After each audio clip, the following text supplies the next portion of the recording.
been running information between Trump and Assange, and I've been funded by the Russians, and all of that seems to be absolutely fine to talk about ad nauseam.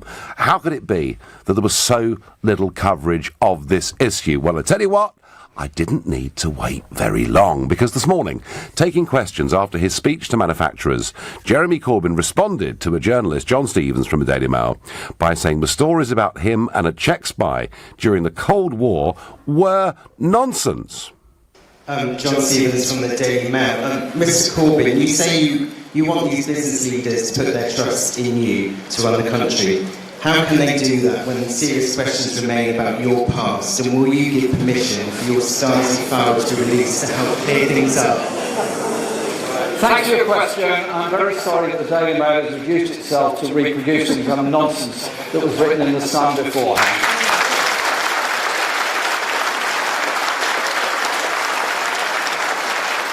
Sean Kennedy at Channel 4 News. I'm over here. Don't worry. I thought this was a meeting which engineering employees got a chance to ask questions rather than the media.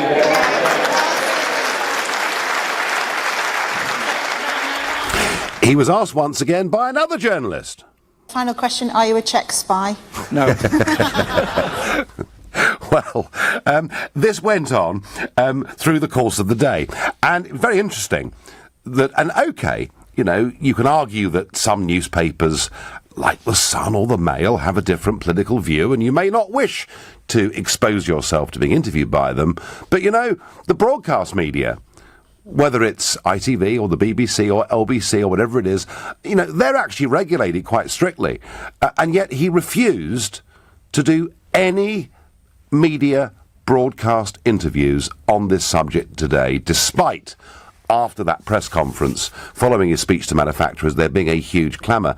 And then, within the last hour, rather than going to the press, Jeremy Corbyn has released his own video. This is what he has to say. In the last few days, the Sun, the Mail, the Telegraph, the Express have all gone a little bit James Bond. They've found a former Czechoslovakian spy whose claims are increasingly wild and entirely false. He seems to believe I kept him informed about what Margaret Thatcher had for breakfast, and says he was responsible for either Live Aid or the Mandela concert, or maybe both. It's easy to laugh, but something more serious is happening. Publishing these ridiculous smears that have been refuted by Czech officials shows just how worried the media bosses are by the prospect of a Labour government. They're right to be. Labour will stand up to the powerful and corrupt and take the side of the many, not the few. A free press is essential for democracy, and we don't want to close it down, we want to open it up. At the moment, much of our press isn't very free at all. In fact, it's controlled by billionaire tax exiles who are determined to dodge paying their fair share for our vital public services. The general election showed the media barons are losing their influence, and social media means their bad old habits are becoming less and less relevant. But instead of learning these lessons, they're continuing to resort to lies and smears. Their readers, you, all of us, deserve so much better. Well, we've got news for them. Change is coming. Change is coming. If you're out there and you're part of the free press, change is coming. That in the latter part of the Corbyn statement after an initial attempt to laugh it all off. I'm kind of thinking he might be in a bit of trouble over this. Because not once during that 1 minute and 39 seconds that he's given as his response to the clamour for questions about how many times he met this Czech agent during the 1980s, not once has he basically confirmed or denied how many times they met. It's very interesting. I mean, Tom Newton-Dunn from The Sun, who, and it was The Sun that broke this to begin with, and Newton-Dunn says, Jeremy Corbyn describes The Sun reporting of his links to a Czech intelligence officer as nonsense. But again, he does not deny holding 4 different meetings with him or explain why they happened. Now look, was Jeremy Corbyn back in the 1980s passing on very top secret information to people who were part of the Soviet bloc. I actually have to say, I really rather doubt it. He wasn't important enough. He wouldn't have known very much. He was pretty much isolated on the Labour backbenches by his own party. He wouldn't, I don't think, have been privy to very much. But I tell you what, if the allegation was, did he collude with agents who were part of the Soviet Union, well, I would have thought the answer to that appears to me to be yes. So let's be clear. Allegations have been made by this man, Sarkozy, Jean Sarkozy, who was in London working for the Czechoslovakian government. Allegations have been made that a series of meetings happened and they talked about current affairs, etc. Sarkozy also said there were many other Labour figures on the left, and particularly those who've been involved with CND and those kind of organisations who did have meetings with their agents. He also said that money red gold, as it was known at the time, money did change hands, but he hasn't specifically said at any point that Jeremy Corbyn received any of it. And I'm saying that because I do want this debate to be fair. But I'm struck that if you don't take any questions from ITV, the BBC or LBC, if you refuse to do any broadcast interviews and you then come out attacking the free press, I suspect you're in a little bit of trouble. I suspect you've got something to hide. So I want to know tonight, do these allegations matter to you as a Labour voter? I'm particularly keen to hear from people who are inclined to vote Labour. Now, you may say to me, it doesn't matter one jot. And it could be that it's only people over the age of about 45 who even remember what communism was all about. So perhaps it's not relevant. So if you think it doesn't matter a damn, he's a fine figure of a man, call me on 0345 6060 973. Or perhaps like me, you're asking the question, why won't he deny the meetings took place? And if they did, why doesn't he just ask for his Stasi file so that he can reveal in public the information they had on him? And in that case, you can text me at 84850. You can tweet your thoughts or questions using the hashtag Farage and LBC at LBC. And I tell you what, if you want to come on and speculate, imagine these claims have been made about me. Imagine that somebody working for Putin said, last year I met Nigel Farage 4 times. We often met up with Brexit politicians, and in some cases money changed hands. How do you think I'd be getting on with the national media right now if somebody had made these allegations against me? And of course, as ever, I'm here in London. You can watch us on Facebook and you can make your comments there too. Do these allegations about Jeremy Corbyn matter? And I'm particularly keen to hear if you're a Labour voter. I'm going to go to Kevin, a brand new caller to the show, who lives in Hillingdon. Good evening.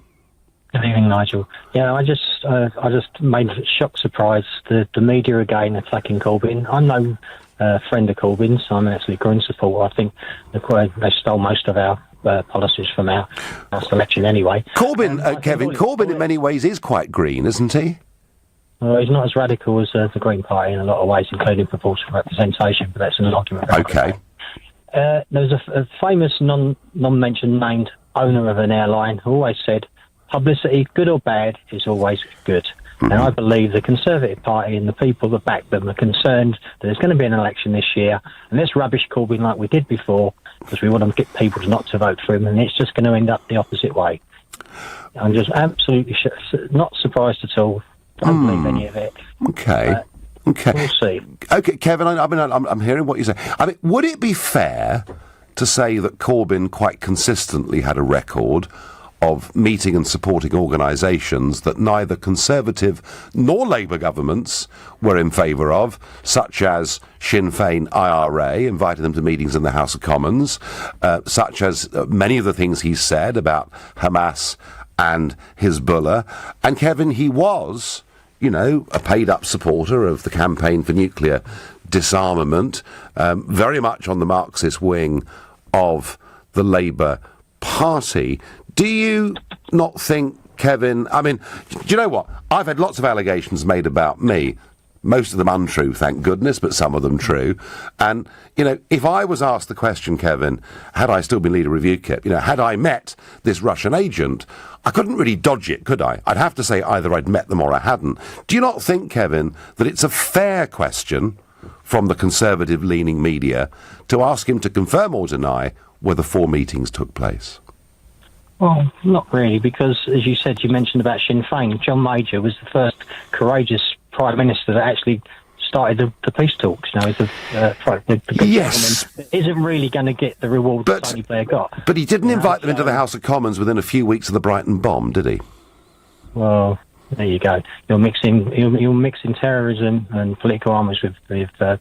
Oh, no, Kevin, all I'm saying to you, and all right, you're more radical than Corbyn, but all I'm saying is, okay, of course, the right-wing media will attack a left-wing leader, and vice versa, and we all know that, and that's the game of politics and the world we live in.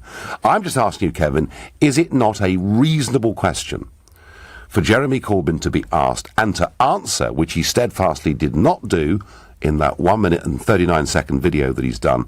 Is it not a fair question for him to answer whether or not he met Czechoslovakian agent Jan Sarkozy 4 times in the late 1980s? Not really. After hearing the archive lady who runs the archive for the Czech Secret Service, no. Why aren't the right-wing press questioning her? Why don't they reveal these files and they can see for themselves? Well, I tell you what, Kevin, if he asked for the files and we saw the files, that maybe would solve. It's the Czech government, isn't it? They own them, not Jeremy Corbyn. Yeah, but Jeremy Corbyn has to ask for them, and if he asks for them, he will get them. Let's hope he does, and we can clear it all up. They're an archive, so surely they're open for public. I think many things, particularly the Stasi files in East Germany, are not. But if you apply for them, you can get them. Anyway, Kevin, you've made your point of view. You made your point of view very clear indeed. Kevin, not concerned in the least. You're listening to the Nigel Farage Show here on LBC. We're going to go to. Actually, we're not going to move on. We're going to go to Lee in Swindon. Lee, good evening. Hi there, good evening. How are you? I'm well. So Corbyn has really had a right go at the right-wing media, at the media barons, some of whom live overseas. But is that really relevant here, Lee? Absolutely it is. And you and Corbyn are actually far more aligned than I think you give credit for. Right. Corbyn, like yourself, has been an anti-establishment person, has been against the overarching powers that the EU establishment has had, and that's the reason he's trying to take things away. And unfortunately, you can't go into detail on every topic to explain things properly so people understand.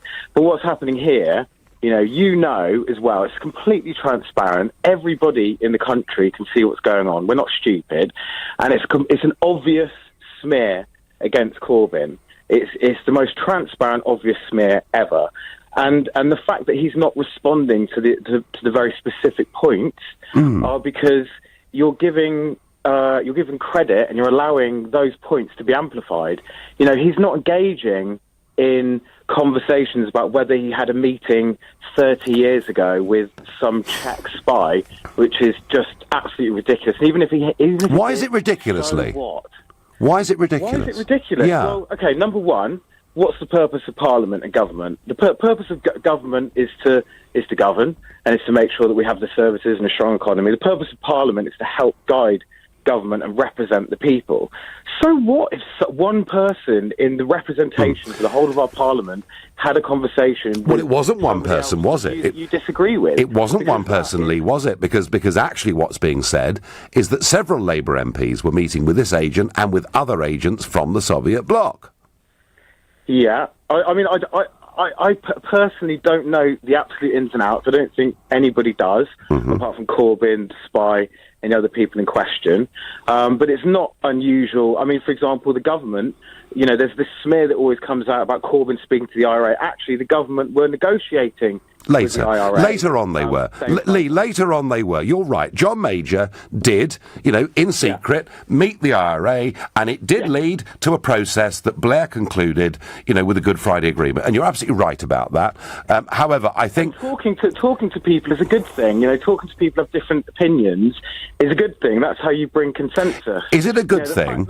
Is it a good thing, Lee? You and Corbyn are far more similar. Is it a good thing, Lee, for an MP to talk to an enemy of the state? Well, well, personally, I think there's a line where, you know, negotiating possibly with ISIS might be a little bit extreme. Again, you know, we don't know the ins and outs, so you can't put that conjecture out and try and smear. But just going back to the point, why didn't Corbyn answer the questions, which was your topic? Yeah. The reason he didn't answer the questions is because he doesn't want to amplify this ridiculous smear. You know, everyone can see it's a smear. Everybody knows. Lee, I tell you what, matey, this is not going away. This story is not going away, and I think. Well, of course, it's not going away because the billionaires who have everything to lose by a Labour government coming into power are absolutely petrified of the prospect of Corbyn getting in. So would it be reasonable, Lee, to think that your middle-of-the-road Labour voter would want to know whether the leader of the Labour Party had been working with communist agents during the 1980s? Is that not, given the allegations that have been made, a fair question to ask? Okay, going back to the point, amplifying a smear is not the right approach for a politician to take when they're trying to draw the focus of argument to austerity, lack of funding for our public services, our position in the world. Lee, I know that. I've been there. Get distracted. I've been there, but I've been there, and I've done my best to brush off ludicrous allegations that were made against me, but ultimately it's really difficult in this world. If you're leading a party, if you're potentially a Prime Minister, you can't dodge this forever. And I suggest to you, Lee, that by not doing a face-to-face interview with one of the major broadcasters today and choosing to do this video and attacking the media barons, I suggest to you, Lee, he's actually made this a bit worse for himself. To an end. Let me ask you one question. So, remember the coverage that the BBC gave to Donald Trump in the run-up to the presidential elections? Yep. Can you remember how biased that you know, and I'm no Trump fan, but I could see it was black and white. Yep. Even in the morning when I woke up and I was watching the coverage that was given and the way that Hillary Clinton was being talked up and the way that, you know, you can see the bias there. So on one hand, you're saying, oh, you know, speak to these broadcasters because they're fair and regulated, but actually, you know, that's not the case. Lee, all I'm saying is that if Jeremy Corbyn thinks that he can avoid answering this fundamental question of whether or not he held 4 meetings with Jean Sarkozy in the 1980s, if he thinks he can dodge that, I think, Lee, he's deluding himself. But what let's say he had those meetings, but ask yourself this question, okay, let's say he had these meetings, what is the negative impact of him even, I'm not saying that he did, and I'm not saying I agree or reject, but if he had those meetings, what impact does that actually have right now, right here? What do you think he's going to do if he gets into government because he had a meeting 30, 40 years ago? One of the reasons, Lee... The meetings that you've had in gentlemen's clubs in the 80s, I'm sure they're pretty spicy, but... you can't well, thank you. Thank you for writing my CV, Lee. That's very sweet of you. I think what it comes down to is this. One of the reasons Corbyn did well in the election campaign, and he did do well, come on, he connected, he had energy, and I said it on this show the day he launched the manifesto. I said, wow, I've never seen Corbyn like this. And one of the reasons he connected was because he appeared to be very straight, very open, and you've now got a question that is being asked, and it may well be, Lee, they had nothing of any import to discuss at all, because Corbyn didn't know anything, because he wasn't in a position to. But if he continues to run away, I think there'll be Labour voters that start to ask the question. Lee, great call. Thank you. Going to go to Andy, another new caller from Edinburgh. Good evening, Andy. Hi, good evening, Nigel. So, are you a Corbyn supporter, detractor? Well, I'm not a Labour supporter. I was a long time ago. So I wouldn't vote Labour. I'm Scottish, so I actually vote SNP. However, I feel so sorry for the guy. I think he finds it must be impossible to answer all these allegations in the right-wing media, especially the Mail, especially the Express and the Sun, because it seems to be now every single week there's a new allegation against him. So you're asking, Oh, why isn't he, coming out? I think silence is sometimes the best option for him, because the right-wing media are out to crucify him, and it must be so difficult for him to constantly try and refute all these allegations. Andy, I had in 2013, 14, 15, I had the right-wing media against me and the left-wing media against me. Apart from when Richard Desmond's Express gave us support, I had everyone against me. So I'm used to all of this, and I'm used to... And Andy, I've had it in the last few months. Accusations by a Guardian journalist that somehow I've been colluding with the Russians. No basis of evidence whatsoever on any of it, but this stuff gets written. So politics is a rough, tough, nasty game, and you're right to say that the Mail and the Sun and the Telegraph will give Corbyn a bashing whenever they can. Of course they will. Yeah. But, of course they will, Andy. But Andy, all right. In some ways, I feel sorry for anybody that's under a media bombardment, because I've kind of lived it. I know what it's like. But the point I'm making, Andy, is here we have somebody who's a former Czech agent who claims he met Corbyn in the 80s on 4 separate occasions. It was part of a network of Labour MPs he and his colleagues were talking to. He also says in some instances money changed hands. Now that may well be spicing it up for the story. Yeah. And I get that too. But Andy, my point is, I don't think Corbyn can ignore this question. Okay, but I'm sure that you can see how the media works, as it seems to be able to print whatever it wants without any basis, without any facts. I know. Especially the newspapers like the Mail or the Sun. And what happens is, as long as it prints it, the damage is done, because some people will believe that. And that is part of especially the right-wing media's aim. As long as they damage some people. Andy, they're as bad as each other, whether they're on the right or the left. They all play the same game. Actually, that's part of a free press. You just have to live with it. Enoch Powell, a right-wing figure, once said that a politician complaining about the press is like a sailor complaining about rough seas. So you have to live with it. But and sometimes... And I've been there, I've had all sorts of things said about me, allegations made. Sometimes you are best just to ignore it, not to stoop to a level of responding. But I have a feeling, Andy, that this question of whether he met this guy on 4 occasions is going to come up again and again and again. And in the end, I think he's going to have to answer it. Okay. I'll tell you, I hope nothing comes of it. I hope, because to me, he does seem like a genuinely good guy. Mm-hmm. As I say, I'm not a Labour fan. I wouldn't vote for Labour after the Scottish independence debacle. However, he does seem like he's a genuine good guy. And I think, obviously, the media barons and the multi-millionaires are sort of running scared of him. And so they're basically trying anything, to basically smear him. I think they are running scared of him, Andy. I think actually a lot of business people in the United Kingdom are very scared. And I think they're actually, to be honest with you, they're less scared of Corbyn than they are of the Shadow Chancellor, the self-proclaimed Marxist John McDonnell, who was talking the other day about taking companies back into public ownership, and I couldn't see where the compensation was going to come from for the shareholders. So, yeah, there are people in the capitalist economy, in the business world, who are scared of Corbyn. I get that. Andy, I thank you very much indeed for the call. Spot on, Nigel. If this spy scandal involved you or Theresa May, the media would be in a psychotic frenzy, says June in Edgware. The thing that is terrifying is how comfortable Corbyn and his supporters are with dismissing any allegations as fake news and then attacking press freedom, I get on Twitter. Questioning Corbyn just because some random spy from a European country made a comment without any evidence is just showing your own fears about Corbyn's personality.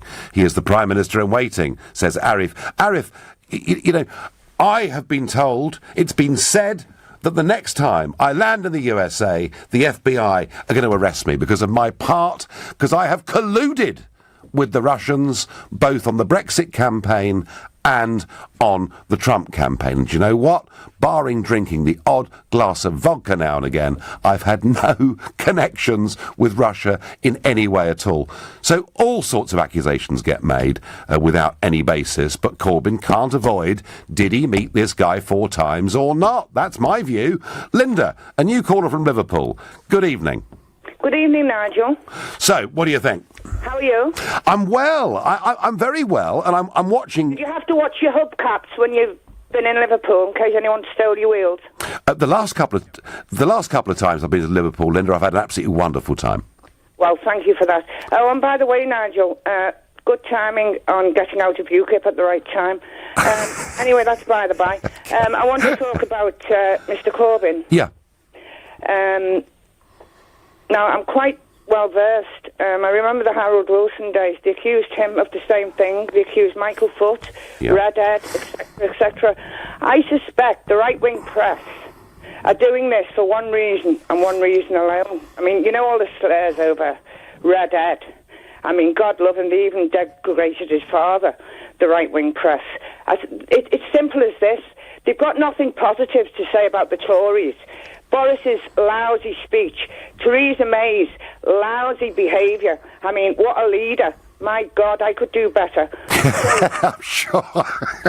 rather than admit to the faults of the Tories, they've gone once again to attack a decent man with decent politics. In 1983, Corbyn had less power than what he's got now. I mean, my God. Linda, I understand that. And do you know what? I'm of the view, I've said it already. You said prior to me speaking to you. I'm of the view that he had no information to give them. But Linda, doesn't he? What are you going to do about the shareholders, giving them compensation? That's exactly my point. The shareholders... Only a right-wing person would be concerned about the shareholders. No. Well, Linda, I tell you what, Linda, if you get your way, we'll head towards bankruptcy and poverty. You can't steal people's assets. Linda, let me ask you a very quick question. Do you think it is reasonable, and yeah, you're right, a lot of those press are against him, is it reasonable for him to be asked to answer the question whether he met Czechoslovakian communist agent Jean... Look, I'm not listening to that nonsense. Linda, should he answer that question, yes or no? No! Fine, okay, fine. Linda, you've got your point of view. You hold it very strongly, as many do. You're listening to the Nigel Farage Show, exclusively on LBC. It's 7:32 and time for the news with Tim Humphrey. The International Development Secretary has accused Oxfam's directors of failing to report and follow up allegations of wrongdoing by aid workers in 2010. Meanwhile, the charity's UK chief has revealed 7,000 donors have cancelled direct debits since the scandal broke. A High Court judge has ruled doctors can stop providing life support treatment to a 21-month-old boy against his parents' wishes. Alderhay Children's Hospital in Liverpool says Alfie Evans' life support should be withdrawn because it's unkind.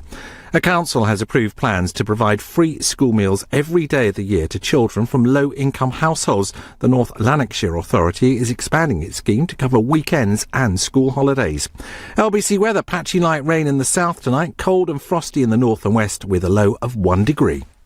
This is LBC, the Nigel Farage Show. Call 0345 6060 973. Text 84850. Tweet at LBC using the hashtag Farage on LBC.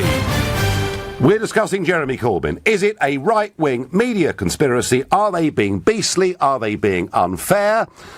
Or do you ask yourself the question, given the allegations that have been made by this former Czechoslovakian communist agent, Jan Sarkozy, that they'd met 4 times back in the 1980s, do you ask yourself the question why, in the face of that, he's run away from doing any broadcast media interviews today, but done his own 1 minute 39 second video in which he doesn't actually address any of those issues, but just attacks the press and says to them, change is coming, which some read as being somewhat sinister. Now, not quite as dramatic as that, in fact really rather dull, was the speech today given about the post-Brexit UK by Brexit Secretary David Davis, and he said that we won't be like Mad Max. There will not be a global race to the bottom in terms of regulation. In fact, he said that the United Kingdom will be the same country it was post-Brexit. I wonder, David Davis, don't you realise the reason people voted for Brexit is they voted for change? They don't want things to be exactly the same. They want things to change. And I really feel it's about time that David Davis and the rest of this government stopped apologising for Brexit, but actually started to embrace it and say, this is going to be great, we're going to be more competitive, there'll be fantastic opportunities for us out there in the world. I didn't see any of that today. I saw a slogan about shared history, shared futures. It was the same backdrop Theresa May had used in Florence. It is a very, very mixed message, and is not saying, come on, we're leaving, we've made a decision, and it's going to be great. None of that did I see today. Really thought, I have to say, it was very, very weak indeed. But back to Jeremy Corbyn. Should he answer these questions? Is he right just to ignore it and attack the right-wing media barons? I'm going to ask Rupert in Maidenhead that very question. Good evening, Nigel. Good evening. Am I too late to wish you a Happy New Year? Well, Chinese New Year was only a couple of weeks ago, I think, so I'd accept one of those. Exactly. Well, thank you. My point here is, and Nigel, I don't know if you remember, we spoke before. I actually sang You've been on the show before, yeah. I sang a beautiful rendition of "Oh, Jeremy Corbyn" to you. I remember it, and you were. I mean, you are completely sold on Corbyn, Rupert, if I remember you rightly.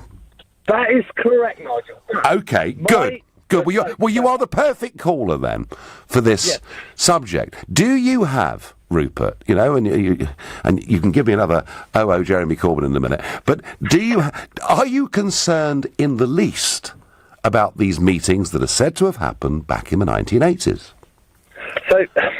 So my concern is not necessarily with the meetings, because we don't know the content of the meetings, do we? Well, no, Rupert. Let's go back a step. What Jeremy Corbyn will not confirm or deny is whether the meetings took place at all. So I think there is a clear challenge there. You know, we won't confirm whether they did or not happen. But my real bugbear today, Nigel, and I think you can join me in this, right? Because Try me. I'm not going to try and wave the Labour flag at you, but my bugbear is with the media. It's with the mainstream media who kind of sit in that category, conservative but remain, you know. And my frustration with all this is that they clearly see Labour as a threat. They clearly see Brexit as a threat. Uh-huh. And they're just sniping. They're on the radar. Oh, Corbyn did this. Corbyn did that. Right. Let's blow it out of catastrophe. You know, let's make an absolute meal out of it. You know, the Sun. I don't know if you remember on the day of the election in the summer, the day before the election, they had Corbyn with a picture of him on the front saying Corbyn. You know, a little play on his surname. Yeah. The next day, you know, after the whole catastrophe of the election, absolute balls up with the DUP and the coalition, they're like, oh, what a catastrophe. I'm sorry, the mainstream media. You need to be held accountable to this. You need to be informative. But Rupert, the newspapers, whether it's the Sun or the Mirror on the other side, they are held accountable because we can just stop buying it. Yes, that's what we need to do, and this is why I love LBC. You know, so we've got you on the show this evening talking about your opinions, but early in the day we had Mr. James O'Brien. Mm-hmm. You know, and this is the thing that frustrates me, is that, you know, the Sky, BBC, all of them just they see Corbyn as a threat. You know, the big bankers see Corbyn as a threat, and we need, you know, the media needs to be held accountable. Yeah, quite right. We need to stop buying it. I don't buy the Sun anymore. I think it's absolutely disgrace. Well, actually, Rupert, LBC is a great station, not just because it has people with views as diverse as myself and James O'Brien, and they certainly are pretty different on virtually everything under the sun. But the greatness, I think, of LBC is, and I sit here in the studio, and I'm surrounded by TV screens, right? So I've got all the news, current affairs programmes on in here, and upstairs we've got the American ones. And do you know what, Rupert? Generally now, what cable TV and rolling news, it's journalists talking to journalists. That's kind of what it is. And the thing about LBC is we get people like you, Rupert, from Maidenhead, Theresa May's constituency, a Corbynista, coming on and singing, "Oh, Jeremy Corbyn." No, but the point is, it's here that we get, it's the only opportunity, really, on a national platform, that people get to come on and really debate issues, and I think that's what works about it. Now, Rupert, I'm going to ask you one last time, should Corbyn answer the question about whether he had these meetings back in the 1980s? Absolutely, he needs to. Yeah. We need, and every politician, whether it's Trump, Cameron, Theresa, the appeaser. You've nicked my term there. I use it all the time. We don't. I know you don't wave the Conservative flag, but I certainly don't either. Rupert, tell me, if Corbyn continues to avoid and evade the press and not answer this question, would your opinion of him diminish? It would a bit, but what I want to see in the press is actually talk about the good things he's doing. I'm going to take a quote from James O'Brien. The reason I like Corbyn is because he knows that the hospitals, the schools, the housing in this country is a mess, and we need to do something about it. He hasn't come out with a clear structural tactic, but he's said, and I'll say it to any sort of Conservative or any... Everyone says that, Rupert, at every election. Everyone says that. They all say that. I mean, Rupert, where's the... Unless they're going to steal money off shareholders on an genuinely industrial scale, where's the money coming from? I will tell you where the money can start to come from. Mr. Lord Ashcroft, who avoided £200 million in tax. Right. Whether that's true or not, Rupert, whether that's true or not, if he were to try and take money off people like him, he just wouldn't come to this country, so he wouldn't get it anyway. That's fine. We don't. Well, yeah, but I think. Rupert, the richest 1%, Rupert. And we're going completely off the subject here. The richest 1% in this country pay nearly 30% of the taxes in this country. If you send a message to the richest 1% that you're not welcome any longer, you've got a problem. Anyway, Rupert, listen, it's a pleasure to have you on.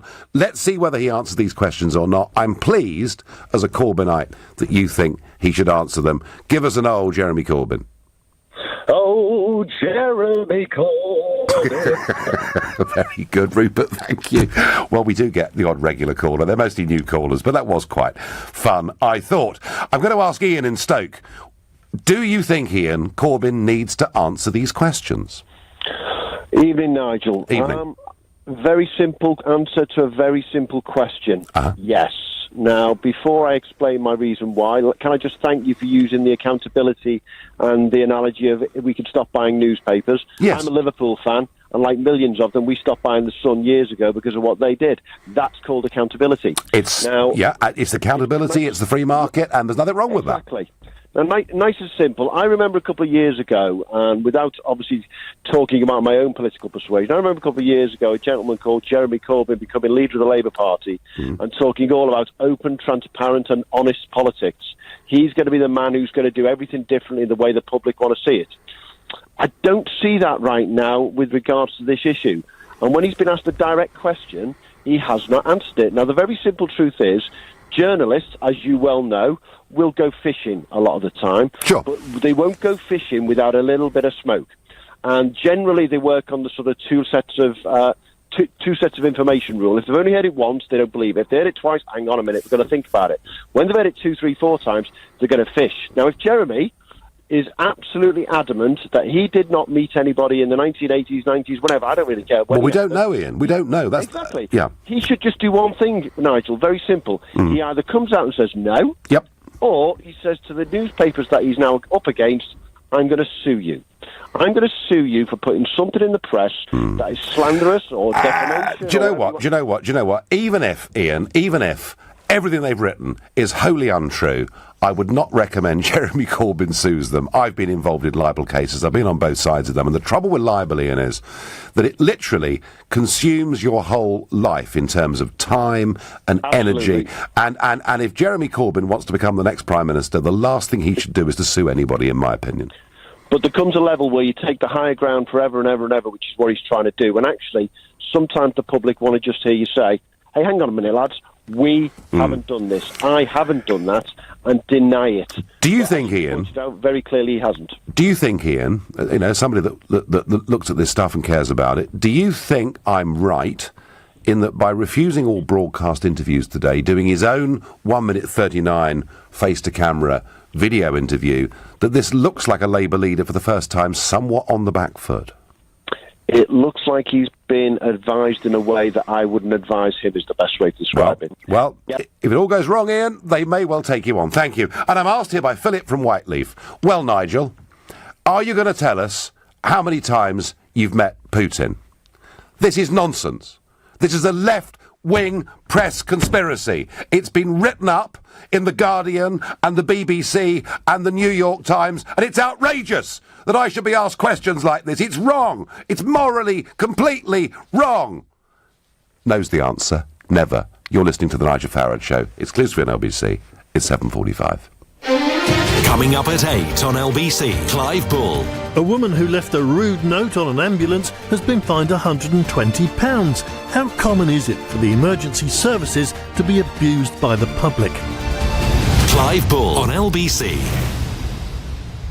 At PlusNet, we say let's hear it for small businesses, the micros that think mega, run by work all day, worry all night warriors. No home life, no love life, no lunch hours or happy hours, only long hours. Our super fast business broadband is for you. Reliable, affordable, with support anytime you need it. Christmas Day, New Year's Day, May Day, May night, whenever, because you guys, you're the future. You make us proud, and you know what? Here at PlusNet, we'll do you proud. Apparently, there are still some people who say they don't want to apply for an Ocean credit card. That's amazing, because there's a credit limit of up to £1,500. Text so you keep control of your spending, and you can see if you'll be accepted before you apply at checkocean.co.uk without affecting your credit rating. But I know the real reason people say they don't want to apply, because they've already got one. To apply for an Ocean credit card, go to checkocean.co.uk. Intelligent Lending Limited is a credit broker. Capital One is the exclusive lender. If you own a Swiss watch and it's time to sell it, speak to watches.co.uk. The whole process runs like clockwork. Rolex, Patek Philippe, Omega and more. It only takes a couple of ticks and we pay immediately. Or if you just fancy a change, we could take yours in part exchange. From time on your hands to money in your pocket, it couldn't be easier with watches.co.uk. The pre-owned Swiss watch specialist. Divorce can be expensive. It affects your finances, assets, home, savings, pension, and most of all, your relationship with your children. It's probably one of the toughest times you'll ever go through. Cordell & Cordell understands these issues and helps men maximise their roles in their children's lives. Call now on 0330 60 60 161 or visit cordellcordell.co.uk. Office in central London. A partner men can count on. Vision Consulting Chartered Accountants have seen astonishing growth over the years. So now, their ever-expanding client base means they're looking for remarkable people to join the Vision Consulting team in all areas of the business. In particular, they have immediate start vacancies for senior tax directors and payroll clerks. But they'd love to hear from anyone with a proven track record in accountancy. For a bright new future, visit visionconsulting.co.uk and apply today. At Motorpoint, we know life is full of different journeys. Short ones, long ones, and everything in between ones. So wherever life takes you, we'll help you get there. You can drive away a 2017 Vauxhall Astra Turbo SRI with under 15,000 miles, DAB radio and Bluetooth for just $10,999, saving over £9,000 on the new list price. And there's no need to haggle. There's a Motorpoint car for every journey. Visit Motorpoint Chingford or motorpoint.co.uk today. The The Nigel Farage Show on LBC. Well, Jeremy Corbyn was actually fascinated by the Soviet Union, a member of C&D. But best of all, back in the 1980s, he went on a motorbike holiday with Diane Abbott, who was his girlfriend of the time, and boy, did they go somewhere cool. Did they go somewhere really, really exciting and sexy? Yeah, they went to Erich Honecker's East Germany. I mean, I can't imagine anywhere more ghastly to go. So perhaps he was in love with the communist system and thought we should adopt it. Perhaps he wasn't. I don't know. All I do know is that a former Czechoslovakian agent has said that he met Corbyn 4 times in the 1980s along with other Labour politicians. He's also said some of them received money, and Corbyn will not answer the question as to whether he had these meetings. And my experience as a former party leader is there are things that can be said that you can just ignore, treat with contempt. But this one he won't get away with. Such a non-story, I'm told. The 80s were years ago. How is this in any way important? This is purely to vilify Corbyn. Well, you know, there were people back in the 1980s and back to the 1930s who were working with the Soviets and working against our national interest, and people are interested in that question. Nigel Corbyn is doing a Trump. It works for Donald. Just ignore the allegation and it will go away, says Vince in Winchester. Well, actually, no, because Trump is accused of collusion with the Russians, and there's a great big inquiry going on. And actually, most of the liberal media in the world are convinced that he's guilty. As yet, no evidence as such has been produced. I am very concerned. Jeremy needs to confirm whether these meetings took place, and if they did, what was discussed, says Julian from Wigan. Labour voters will never question Corbyn for his commitment to the UK. It's just the media trying to create a fuss to divert our attention from a bad Brexit. Well, yeah, I have to agree with that bit. It's not going all that well, really, is it? And he did launch a pretty fierce attack in this video message tonight on the free press, on the media barons, and he said change is coming. Wow. I'm asked here on Facebook, who would regulate the press in this Corbyn universe? Would there be some commissar appointed? Would we have lists of subjects that were approved to be debated on LBC or not? I'm taking the mickey, but I do think it's reasonable that Corbyn should not just answer these questions, but should apply for his Stasi file and any other files that former communist governments have on him. And if he does that and publishes them, it will all simply go away. Michael is a new caller from Cambridge. Good evening, Michael. Hello, Nigel. It's a great pleasure to speak to you. Well, thank you for coming on the show. Now, should Corbyn answer these questions, and should he apply for his file? Well, my opinion is that there should be, unlike in a communist country, the system of due process and, going with what the law says. If there is actually evidence that he has committed, was effectively treason, if he was a member of Parliament giving information to the communists. Well, that's taking it a bit. That's taking it a bit far, Michael. I mean, obviously, it's taking it far. Yes, but that's what I think a lot of the media think. Well, people like the Sun think he's done. So I'm not a fan of Corbyn, and I don't like what people on both sides of the media do, where they come out with crazy accusations that he did this, he did that, he did the other. I'm like what's happening in America, for example. It is complete nonsense that Trump, in my opinion, colluded with the Russians. Yeah. And they are now going through a process of actually an investigation. I don't think anything will come of it, but they're going with what the law says. We shouldn't cave into what, a lot of people would like, in the media, for it to basically just be this. Michael, the problem is he's guilty. Yeah, okay. The problem is, if you're a political party leader, the usual rules about innocent until proven guilty, frankly, are out of the window. I've had, in the last 2 months, this accusation that I was running memory sticks between the White House and Julian Assange. I can assure you it is total and utter baloney, but I still had to answer the question, because if I hadn't, people would have assumed I was guilty, Michael. So I think the normal rules of what is just and fair in a conversation just don't apply when you're leading a political party. And Michael, I honestly think if Corbyn continues to totally avoid doing interviews or answering this basic question, I think he'll be in a bit of trouble. Yeah, I agree with you there. But in this particular circumstance where he is such a high-profile political figure, in a different situation to yourself, because obviously you weren't leading, the opposition in Westminster. And, it's so easy to find information about people who are in East Germany because the Stasi kept such files, extensive records. It's incredibly easy for them to look at it and to initiate the process. Well, if Corbyn... whether or not he did it. Well, you know what, Michael?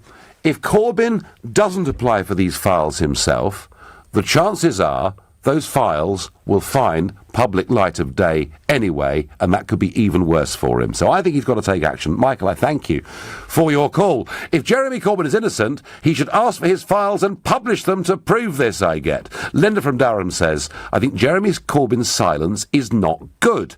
I think he should come out and defend himself. Well, he had a chance to do that tonight with his video to camera, but actually all he did was to initially try and laugh the whole thing off, saying everyone's gone a bit James Bond, although as someone said to me, James Bond was surely a good guy, not a bad guy. But anyway, and then to launch this pretty vicious attack on the media barons. Not sure that is going to work. Corbyn's denial of his links to foreign intelligence operatives turns into another lunatic left attack, blaming the press barons and threatening our envy of the world, which is our free press, and somehow portraying them as instruments of the far right. Well, there is a little bit of that going on. Look, we have a left-wing media, we have a right-wing media. If you're a Labour leader, you'll get a tough time from the Tory press. If you're a Tory leader, you'll get a tough time from the Labour press. And if you're Nigel Farage, you get a tough time from absolutely all of them. Leon is calling from Hastings in East Sussex. Good evening, Leon. Yes, hello, Nigel. Nice to speak to you again. Good to speak to you again. So what do you think? Should Corbyn come clean on this, or is he right to just sort of brush it all away and treat it with contempt? No, I think he seriously needs to address this issue. I have absolutely no doubt that there is something bubbling away underneath these accusations. And the reason being is that I've been involved in political activity, etc., for many, many years. And back in the mid to late 80s, I was around. Yes, I'm getting on a bit long in the tooth. Though I never have been a member of the Labour Party, though I have never been a member of the left, I was very involved and tended to be around the left quite often because there was a lot of issues that I supported that the left tended to sort of use the loudspeaker for. And so I would go to a lot of meetings, I would go to a lot of demonstrations, etc., that the left dominated. And to be honest, because I was never a Labour Party member and I would argue to some extent against the left, though I was more left-wing in those days because I was younger. You know that expression, if you're not social before you're 25, you've got no heart. And after the age of 47, we tend to become conservative. Yeah, I know. That's right. No. But Leon, time is pressing. I'm sorry. Oh, sorry. Yes, well, I know what the left-wing was like in those days. And to be honest, I have no doubt that Corbyn had involvement with the Eastern Bloc. No doubt whatsoever. They were so Marxist in those days. They were so anti-British. They were so anti-anything to do with this country, to do with capitalism in inverted commas, that they would have done anything to undermine it. Well, Jack Jones, who was a very big trade union leader, actually, after his death, it proved, was considered to be actually a very important asset by the Soviet authorities. So, and we had the Cambridge spies before and all the rest of it. Leon, some people did do those things. There is no evidence at all that Jeremy Corbyn was one of those. None whatsoever. But, as David says to me by text that he's right, it's very simple. If he didn't meet them, he should simply apply for the records and prove he didn't and take the high ground over the press, which he would do. John is calling from Murcia in Spain, a new caller to the show. John, you've got 35 seconds and we're running out of time. The floor is yours. Really, 35 seconds. Well, I don't see what all of this has got to do with the current situation. In the Cold War, in the whole history of things, a lot of stuff went on. A lot of people, both Tory and Labour, went on to be spies. But I don't see what it's got to do with now. Well, I guess it's about judgment of character, John. Right now. It's about judgment of character, John. And the question that is being asked and that Corbyn needs to bat away is, did he do something that potentially was not in the interests of this country? And that's the question. John, I apologise. Long distance call. No time. We have run out of time. Huge amount of response to that question. All I can say is Agent Cobb, as he was known by the Czechoslovakians in those days, please come in, please tell us what happened. If you don't, these press, call them right-wing, call them what you will hound you and make your life a misery. You need to answer that basic question. Did you have those meetings or didn't you? You've been listening to The Nigel Farage Show. I'm back tomorrow night at 7. I'll be live from Washington, D.C. Coming up at 10 tonight, it's Ian Collins. But up next, it's Clive Bull. Nigel, thank you. Coming up at 9, it's the Health Hour. I'm joined by Dr. Sarah Jarvis, who's here to answer your medical questions, and we'll talk about the worrying increase in the cases of measles and what can be done about it. Plus, how has KFC managed to make such a mess of things and run out of chicken? And 2 Jamie Oliver steakhouses are in trouble as well. Why a food business is having a tough time. And we start with that note. The woman who verbally abused paramedics and left a rude note on an ambulance has been fined £120. How common is it for the emergency services to suffer this kind of abuse? 034